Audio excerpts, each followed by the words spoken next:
নমস্কার বন্ধুরা, আজকে আমি তৈরি করব সুজি দিয়ে ভাপা পিঠে। তাই এখানে আমি বড় এক বাটি সুজি নিয়ে নিয়েছি, বাটিতে একটু কম চালের গুঁড়ো নিয়েছি, এখানে নুন দিয়ে দিচ্ছি, মিশিয়ে নিয়েছি।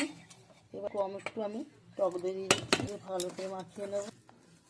দইটা দিয়ে মাখিয়ে নিয়েছি, একটু জল দিয়ে ভালো করে মেখে আমি 10 মিনিটের জন্য চাপা দিয়ে রাখবো।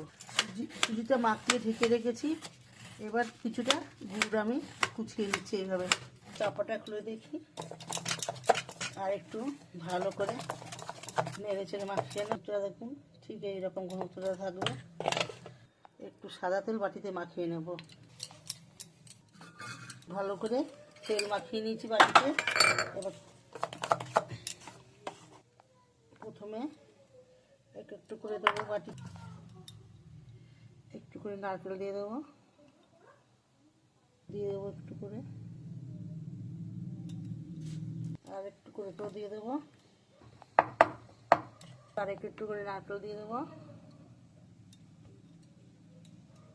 আর একটু করে গুড় দিয়ে দেবো। বসিয়ে জল দিয়েছি, জলের মধ্যে একটা স্ট্যান্ড দিয়েছি, চেপে চেপে নেবো এইভাবে। আমি ঢেকে দিচ্ছি 10 মিনিটের জন্য। চাপাটা ফুলছি, কীভাবে ফুলে গেছে, দারুণ ফুলেছে দেখুন। 3টে নামিয়ে নিয়েছি, আবার 3টে বসিয়ে নিয়েছি। বাটিগুলো আমার ঠিক নেই বন্ধুরা, চাপা দিয়ে দিচ্ছি। এইগুলো হয়ে গেছে, তুলে নেব।